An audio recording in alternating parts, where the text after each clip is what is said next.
이사야 49장 14절에서 50장 3절. 오늘 본문의 말씀은 하나님께서 시온 예루살렘을 위로하시는 말씀인데요. 시온의 회복을 약속하십니다. 미래에 대한 소망을 선포하시는데요.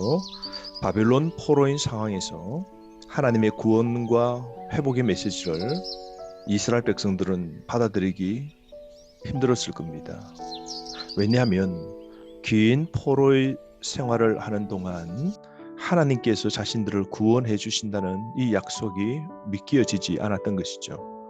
그래서 강한 의욕을 품고 있었는데요. 이런 백성들을 향하여 하나님은 넘치는 위로와 말씀으로 확신을 주시는데 오늘 본문의 말씀이 바로 그 내용입니다. 14절 말씀, 오직 시온이 이르기를 여호와께서 나를 버리시며 주께서 나를 잊으셨다 하였거니와. 그렇겠죠. 긴 세월 동안 포로로 살면서 하나님이 자신을 잊어버렸다, 하나님이 자신을 결코 다시 회복시키지 않는다라는 생각과 하나님은 회복하실 능력이 없다라고까지 생각했을 겁니다. 그들을 향하여 하나님은 결코 그렇지 않음을 말씀하시죠. 15절 16절 말씀, 여인이 어찌 그 젖먹는 자식을 잊겠으며 자기 태에서 난 아들을 긍휼히 여기지 않겠느냐. 그들은 혹시 잊을지라도 나는 너를 잊지 아니할 것이라. 여러분, 어머니가 낳은 아들을, 자녀를 잊어버릴 수 있겠습니까? 젖먹이는 그 자녀를 결코 잊을 수 없듯 우리 하나님은 모성애보다 더 강한 사랑이 있으심을 말씀하시면서 부모는 자녀를 버릴 수도 있고 잊어버릴 수 있을지라도 하나님은 결코 잊지 아니하신다 말씀하시죠. 16절은 더 강하게 말씀하십니다. 내가 너를 내 손바닥에 새겼고 너의 성벽이 항상 내 앞에 있다 말씀하시죠. 손바닥에 우리의 이름을 새겨 놓으셨다는 이 뜻이 무엇입니까? 도저히 잊을 수 없는 존재임을 말씀하시죠. 하나님은 이스라엘 백성을 너무너무 사랑하고 그 존재를 결코 잊지 아니하심을 말씀하시죠. 고대 사회에서 노예의 팔이나 다리에 화인이나 문신을 새깁니다. 그래서 주인의 소유임을 표시하는데요.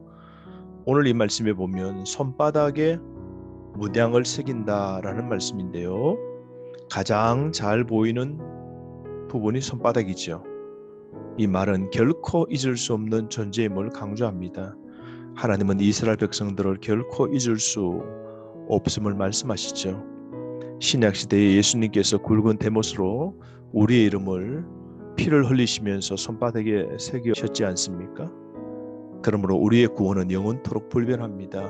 손바닥에 새겨진 그 이름을 누가 지울 수 있겠습니까? 항상 구원의 소망으로 우리는 살아야 됩니다. 내 구원은 흔들릴 수 없는데요. 그것은 하나님이 우리를 사랑하는 그 사랑은 끝없는 사랑이요. 택한 백성, 낳은 자녀를 결코 내버리시지 아니하시는 분이 우리 하나님이십니다. 그러므로 여러분, 하나님이 우리를 회복시켜 주시고 미래에 반드시 구원시켜 영원한 천국의 백성으로 하나님의 자녀가 거하는 하나님 나라에 살게 됨을 우리는 반드시 믿고 그 소망으로 살아가야 되는 것이죠. 오늘 또 하나님께서 우리에게 이 구원의 은혜와 영원한 천국에 살 소망을 우리에게 약속하시고 우리를 위로하고 계시는 것이죠. 16절 말씀 하반절에 보면 너희의 성벽이 항상 내 앞에 있다 그러죠.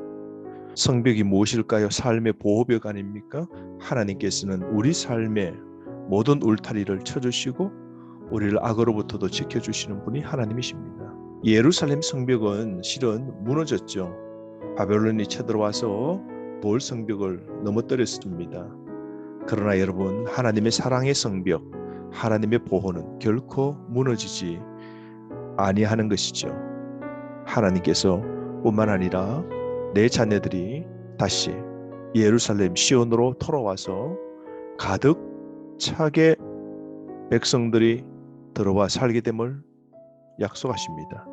17절 말씀, 내 자녀들은 빨리 걸으며 너를 헐며 너를 황폐하게 하던 자들은 너를 떠나가리라.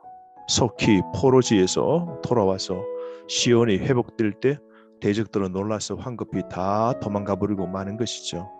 그래서 18절에서 21절 말씀은 주민들로 넘치는 예루살렘 시온성이 되는데요.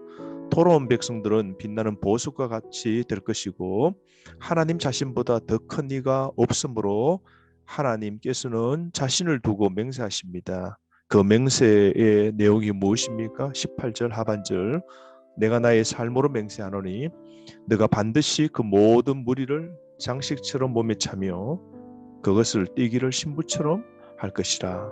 바벨론에서 3차로 귀환하게 될 때에 백성들은 빛나는 보석처럼 하나님의 귀한 존재인 그들이 돌아와서 시온에서 살게 되고 회복됨을 약속하시죠.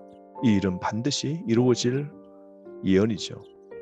19절부터 시작해서 시온의 회복을 말씀하는데요. 회복이 포로에서의 해방뿐만 아니라 풍요로운 삶까지 하나님께서 완전히 회복시켜 주심을 말씀하죠. 그 땅에 많은 사람들이 들어와 살게 되는데요. 그래서 차고 넘쳐 땅이 부족할 정도로 된다는 거죠. 영적으로 말하면 신약 시대에 교회가 이방인들까지 몰려와서 가득 넘쳐나게 될 것임을 미리 보여주고 있는 것이죠. 오늘날 또 교회가 하나님 나라를 계속해서 확장해 나가고 있지 않습니까? 23절 말씀 하반절에 나를 바라는 자는 수치를 당하지 아니하리라. 하나님을 앙망하는 자, 하나님을 앙망하며 끝까지 고난 가운데서도 인내하며 사는 자, 마지막에 구원을 받게 됨을 말씀하시죠. 하나님의 약속을 기다리는 자는 하나님의 구원과 영광에 참여하게 됨을 약속하고 있습니다. 여러분, 오늘도 우리가 힘들고 어려울 때 기억합시다. 온 세계에서 우리를 불러 모아주시고 마지막 날 영원한 천국으로 데려가실 분이 주님이십니다. 주님을 바라보고 사는 자 결코 그 마지막 수치를 당하지 아니할 겁니다. 구원은 하나님께 있는 것이죠. 우리는 반드시 다시 회복되어질 주님의 백성입니다. 하나님의 백성에게 영원한 승리가 있음을 꼭 기억합시다. 바빌론에 붙잡혀가 영원히 종으로 살 듯하지만 하나님의 놀라운 구원의 은혜를 통하여서 이스라엘 백성들뿐만 아닌 이방인들까지 새롭게 세워진 시온 예루살렘에서 온 열방들이와 더불어 함께 살게 되는 이 놀라운 환상들을 그려보시기 바랍니다. 오늘 교회를 통하여 누구든지 그리스도를 믿는 자 구원을 얻게 되고 훗날 온 세계의 하나님의 백성들이 예수님이 재림하실 때에 더불어 들림받고 영원한 천국에서 살게 될 소망이 우리에게 있지 않습니까? 그러면 오늘도 하나님을 바라보며 살아가야 될 겁니다. 25절 하반절에 하나님의 약속이 무엇입니까? 내가 너를 대적하는 자를 대적하고 내 자녀를 내가 구원할 것임이라. 하나님의 능력, 여호와의 응답입니다. 바벨론이 아무리 강하다 하지만 강하신 하나님이 친히 나서 구원시켜 주실 것을 약속하고 있지 않습니까? 26절 하반절에 모든 육체가 나 여호와는 내 구원자요 내 구속자요 야곱의 전능자인 줄 알리라. 하나님은 강력한 힘의 소유자십니다. 하나님만이 우리를 온전하게 구원하시는 분이시죠.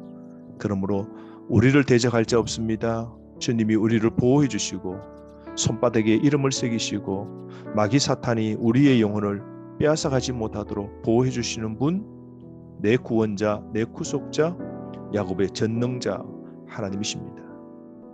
오늘 이 하나님께서는 우리를 얼마나 사랑하시고 우리에게 구원의 은혜를 베푸는지요. 50장 2절 말씀 보십시오. 내가 왔어도 사람이 없었으며 내가 불러도 대답하는 자가 없었으면 어찌 됨이냐. 내 손이 어찌 짧아 구속하지 못하겠느냐. 내가 어찌 건질 능력이 없겠느냐. 보라, 내가 꾸짖어 바다를 마르게 하며 강들을 사막이 되게 하며 물이 없어졌으므로 그 물고기들이 악취를 내며 갈아여 죽으리라. 하나님은 만물의 주관자이십니다. 하나님은 자신의 뜻대로 다 하시는 능력자이시죠. 하나님은 무한한 능력자이십니다. 이스라엘이 이런 만물의 주권자 하나님을 의지하지 않고 죄악을 행하고 우상을 섬김으로 바벨론의 포로가 되어 망했지 않습니까? 여러분, 하나님을 배척하고 허물과 죄악을 쌓으면 재앙을 당하게 됩니다. 그러므로 우리가 믿고 오늘도 의지해야 될 분 하나님이십니다. 하나님은 전능하신 분이십니다. 그러므로 하나님이 꾸짖고 권면할 때에 우리는 피하지 말고 기막지 말고 하나님의 말씀을 들어야 됩니다. 꼭 기억합시다. 오늘 우리의 진정한 회복자, 구원시켜 주시는 분이 누구십니까? 하나님을 의지하고 믿음과 신앙의 삶을 살아가는 저와 여러분 되기를 바랍니다. 하루 말씀으로 함께 승리하길 원합니다.